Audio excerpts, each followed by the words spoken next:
Terima kasih banyak atas partisipasinya. Ini bagian dari untuk fastabiqul khairat. Allah SWT.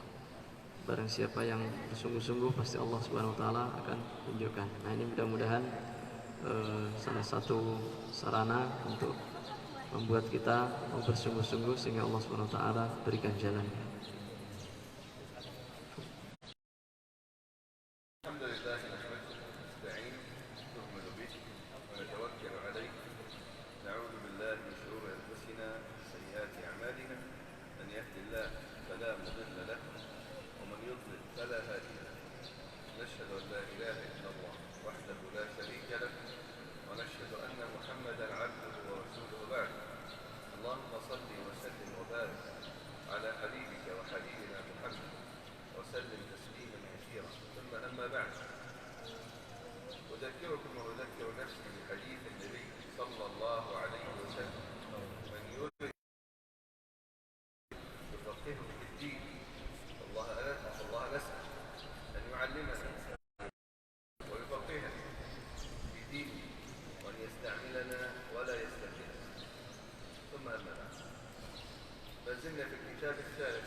Bismillahirrahmanirrahim.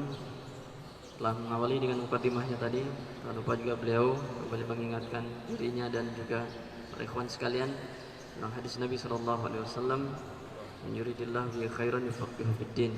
Semoga Allah Subhanahu wa taala memberikan kita kemudahan untuk bisa belajar agama ini yang merupakan alamat tanda Allah menghendaki kita untuk baik.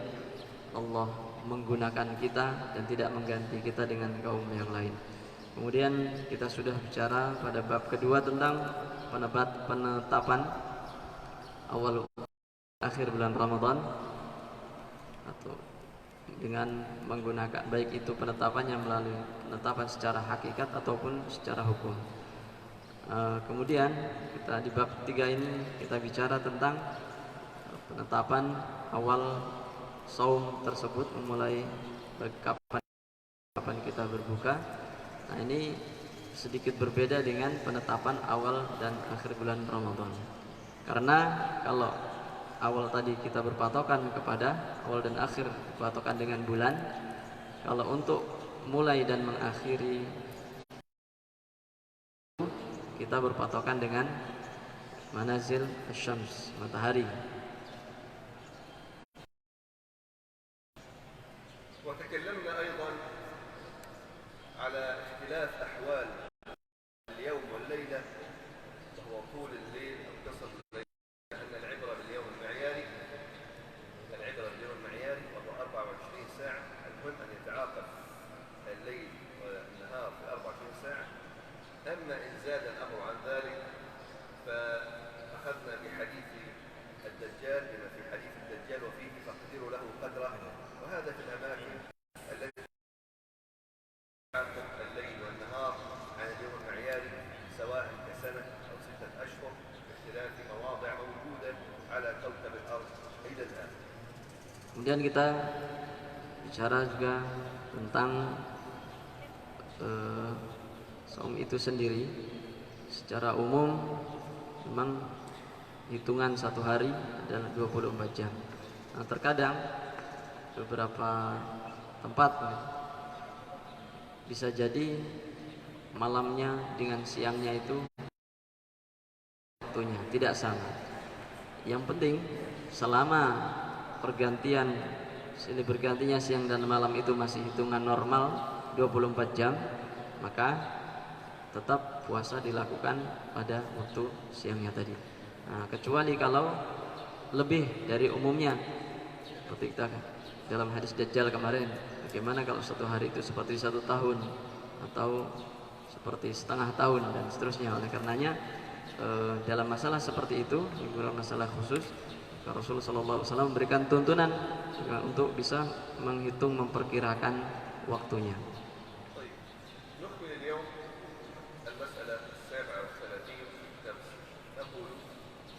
يجب أي واجب على الصائم أن يمسك يده طلوع الفجر ويفطر عند رؤيته لغروب الشمس طالما أمكنه ذلك، ولا يعمل حينئذ بالتقاويم، لأن الرؤية مقدمة على التقاويم طالما أمكنه ذلك، ولا يعمل حينئذ بالتقاويم أو حتى بتوقيت البلد الذي هو فيها أو كان منها، لعموم الأدلة الشرعية بوجوب الإمساك عند رؤية الفجر والفطر عند رؤية غروب الشمس. مثال كالمسافر على طائرة مثلا ورأى هذا بعينه، يفعل ما تراه عينه وإن خالف التقاويم. التقويم يعني الأوقات المعدة سلفا، فطالما ثبتت الرؤية فالرؤية مقدمة، فإن رأى الشمس غربت بعينه يفطر، غربت في الأفق يفطر، وإن كان التقويم يقول لا تزال 5 دقائق 6 دقائق. وإن رأى أن الفجر حل حرم عليه الأكل، وجب عليه الإمساك حتى وإن كان التقويم يختلف، لأن الرؤية أيضا مقدمة على التقويم. Kita lanjutkan pada poin masalah ke-36 di bab ini. Bahwasanya wajib bagi setiap orang yang saum untuk menahan diri, menjaga diri, tidak berbuka, tidak makan minum ketika dia sudah melihat terbit fajar. Sudah datang waktu fajar, maka wajib untuk menahan diri atau mulai berpuasa. Nah, juga dia wajib untuk berbuka ketika dia melihat matahari sudah tenggelam. Meskipun kalau itu memang memungkinkan dia melihat dengan mata kepala sendiri terbit fajarnya dan tenggelamnya matahari. Nah, pada saat itu kalau terjadi perbedaan waktu antara terbitnya fajar ataupun tenggelamnya matahari yang bisa dilihat dengan mata telanjang dengan kalender yang ada, selisih misalnya, yang ini sudah muncul atau terbit fajar atau tenggelam matahari, tapi di kalender ini masih kurang 5 menit atau kurang berapa, maka yang digunakan adalah yang ru'yah tadi. Jadi sesuai dengan penglihatan kita tadi, walaupun berbeda dengan jadi, karena secara umum ini merupakan dalil syar'inya demikian. Jadi dengan melihat terbitnya fajar ataupun tenggelamnya matahari. Nah, misalkan kalau seorang musafir dia naik pesawat berada di ketinggian bisa melihat tenggelamnya matahari, dia dalam kondisi saum misalkan, atau ada yang saum, dia jelas-jelas melihat matahari tenggelam, maka kalau dia puasa wajib berbuka saat itu, walaupun secara kalender tadi masih kurang berapa menit. Jadi sekali lagi, kalau ada perselisihan, perbedaan waktu antara kalender yang ditetapkan dengan penglihatan langsung, maka yang diutamakan adalah yang bisa dilihat, penglihatan langsung tersebut. طيب أحيانا لا يتيسر الرؤية، لا يستطيع، يعني يكون هناك غيم يحول بينه وبين رؤية طلوع الفجر،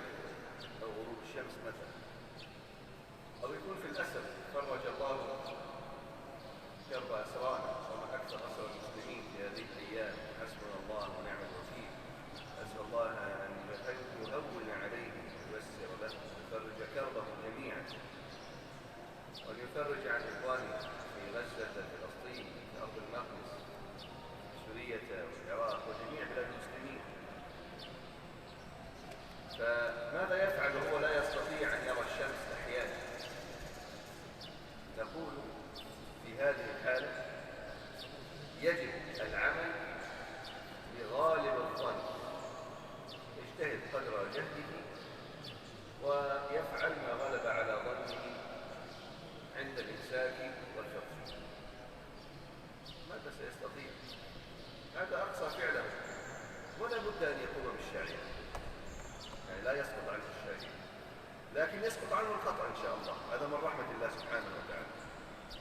فنقول يجب العمل بغالب الظن للصائم عند الإمساك والفطر،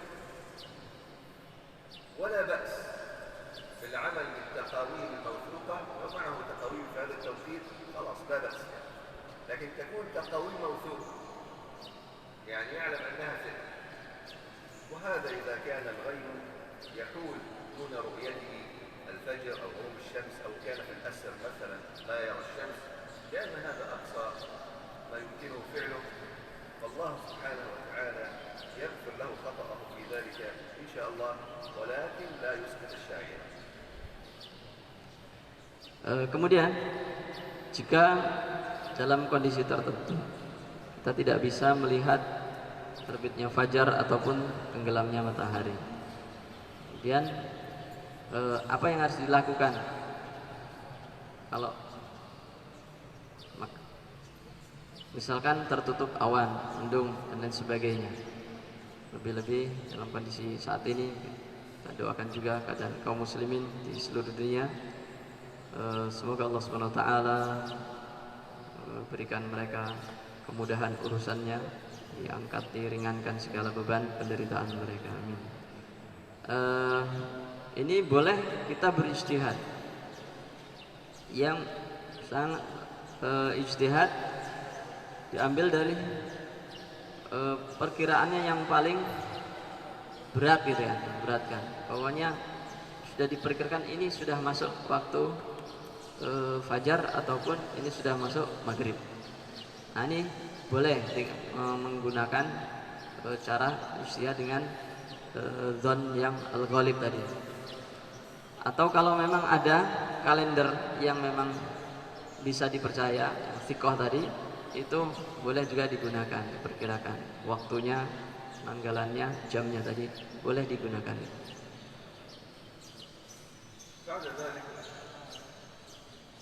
عندنا مسألة معاصرة ترتب على ذلك، فنقول لا يجب الإمساك، لا يجب الإمساك على من كان في بلد وغربت عليه الشمس. رجل في بلد وغربت عليه الشمس، طبعا هذا يفطر، ثم ركب طائرته واتجه غربا، فبعد فترة رأى الشمس،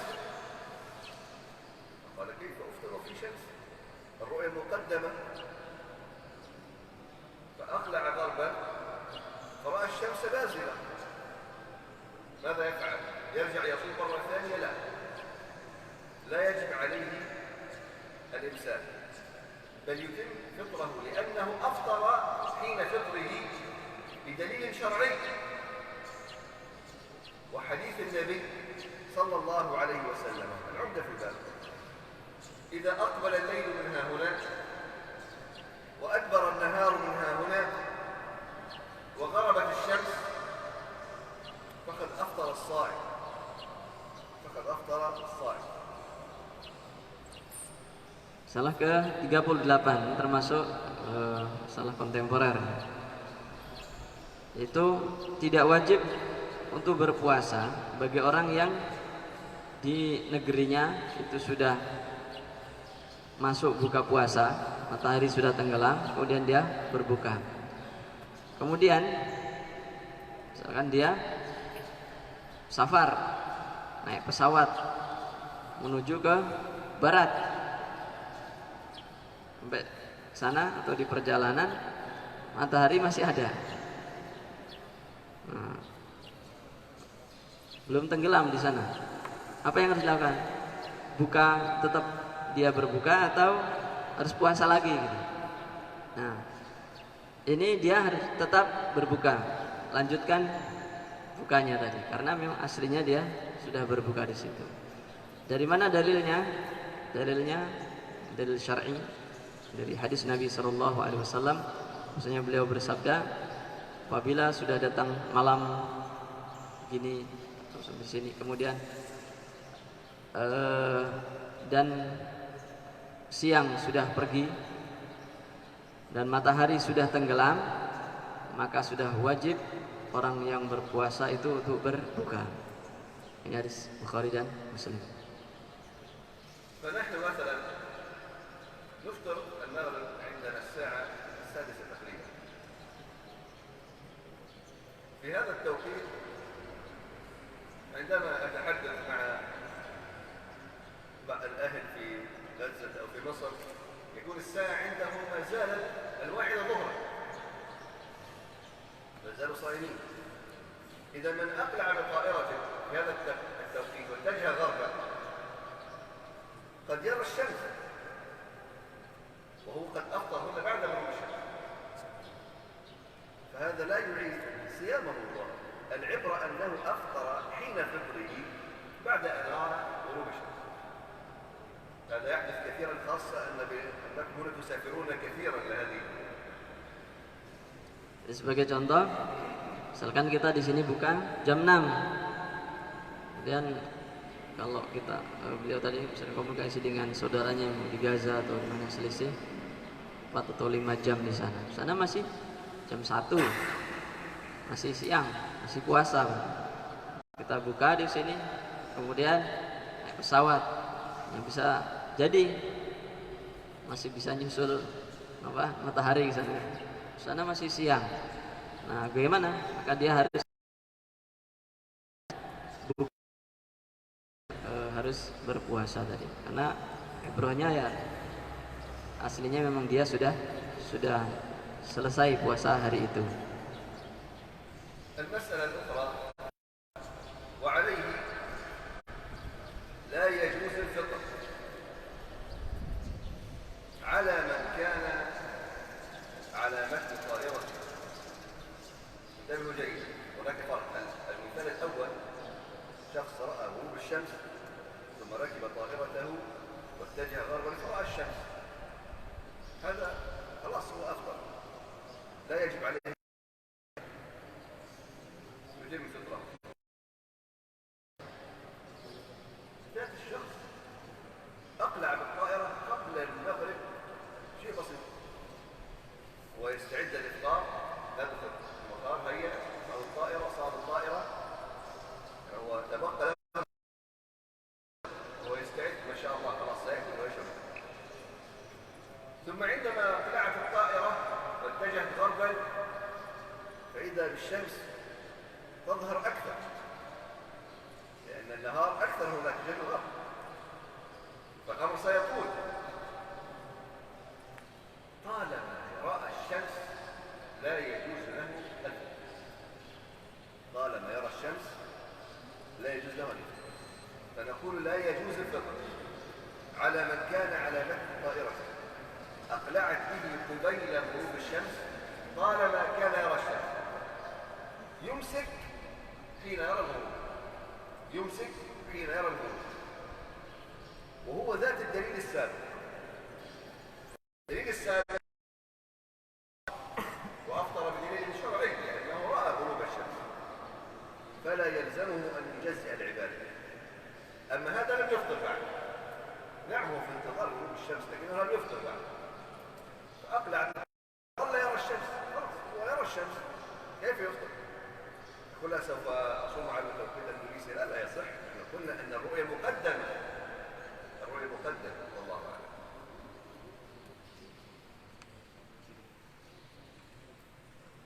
نعم. أقلعت قبيل الغروب.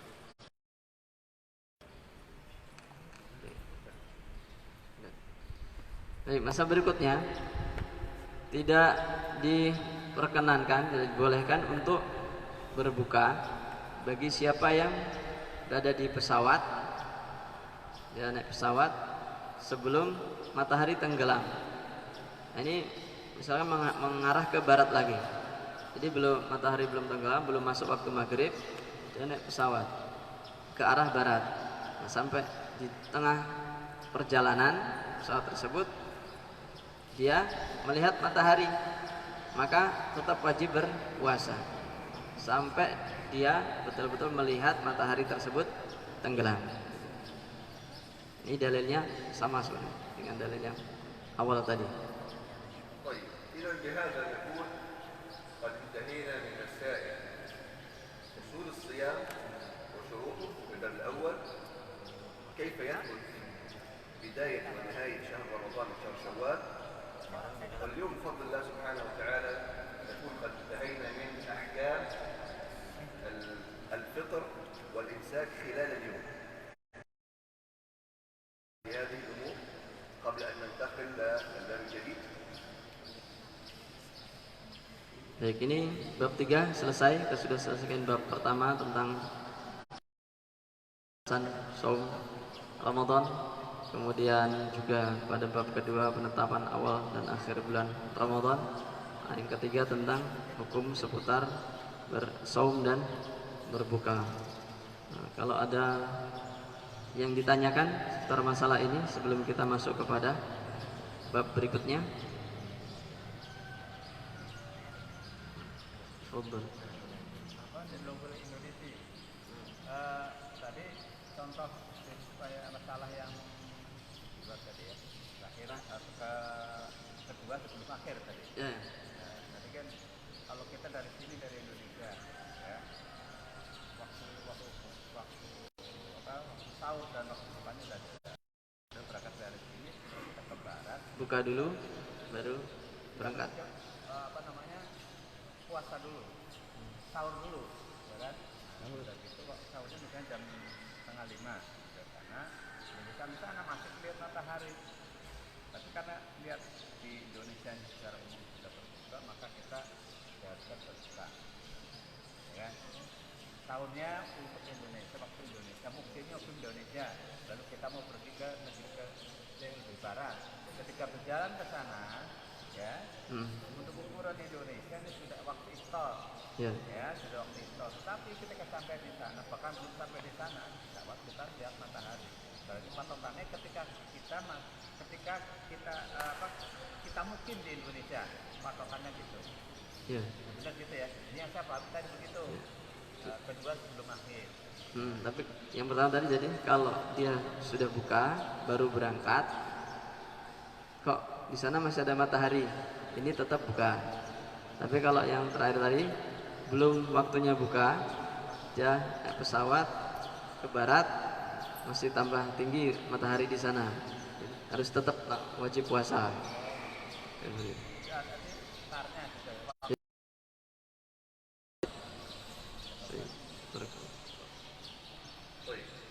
وهذا أيضا ينطبق على الإمساك. يعني ما ذكرناه في الإفطار يطلق على الإمساك نفس النظام. بمعنى أن إنسان وهو في المطار أذن عليه الفجر أو رأى الفجر، هذا أمسك طبعا. ثم عندما اتجه شرقا غربا الليل ما زال موجود، الفجر لم يصعد، هل يأكل؟ لا، هو نفس المبدأ. لكن لو أقلعت الطائرة قبيل الفجر، لم يطلع الفجر، ثم اتجه غربا، هذا بالنسبة له ليل، جاز له أن يأكل ويشرب إلى أن يرى الفجر الآخر. نحن ذكرنا فقط مثال على الفطر يقاس عليها الإمساك. Tadi bicara tentang iftar ya, fitr. Sekarang sama persis dengan sahur. Kita mulai berpuasanya, start puasanya. Kalau kita di sini sudah fajar, sudah start puasa, terus naik pesawat ke barat, masih malam, masih waktu sahur di sana, tetap wajib kita puasa. Tapi kalau kita tadi berangkat yang sebelum waktu fajar, naik pesawat sampai perjalanan masih tambah panjang waktu sahurnya, maka kita masih boleh untuk makan sahur. طيب Ada yang lain? Tadi kalau perbedaan 5 jam kan, ketika kita berangkat itu sebenarnya sudah mau maghrib, sudah mau iftar, tapi pesawat sudah berangkat. Artinya sampai sana matahari masih terang. Sudah nambah 5 jam lagi gitu. Nah, terus kan ada rusuh. Kalau kita musafir, boleh nggak kita ambil? Ambil rusaknya. Ambil rusaknya gitu. يقولون ويسأل عن رخصة المسافر. طيب يا أحباب، لكن كان المسافر يريد أن يأخذ بالرخصة وهذا بأس.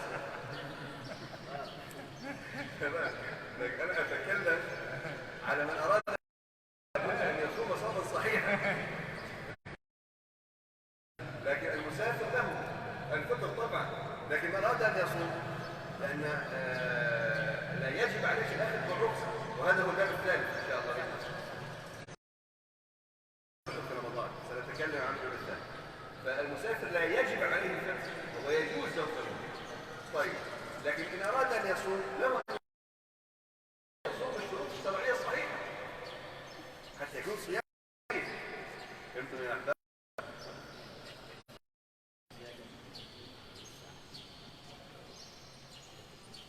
نعم، هو زيادة لكن لم يرى الشمس أو لم يرى الفجر. Jadi memang dengan tambahan tadi udah menjadi resikonya seperti tadi juga sahur ya. Kita belum sahur di sini, sana ada tambahan lagi. Harus ya? Iya. Harus puasa ya? Iya, masih puasa. Oh, nggak ambil rusuhnya gitu ya? Jadi kecuali kalau mau ambil rusuh. Jadi yang jelas musafir itu bukan tidak wajib berbuka, hanya boleh tidak berpuasa. Jadi kalau ngambil rusuh nggak puasa ya silakan. Tapi ini bagi yang musafir ingin puasa, maka harus puasa sesuai dengan ketentuan syar'inya dari sini. Allah.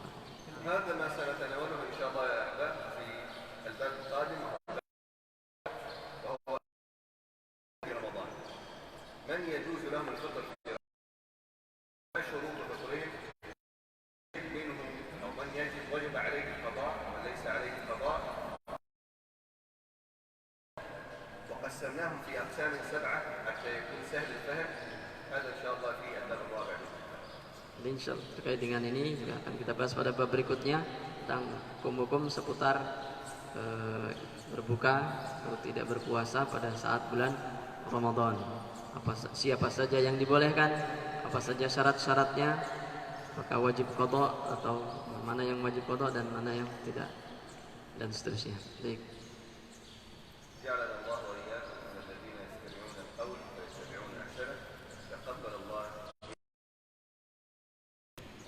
جميع أنحاء العالم الصيام والقيام والقرآن، وبارك الله هذه الأيام لعلها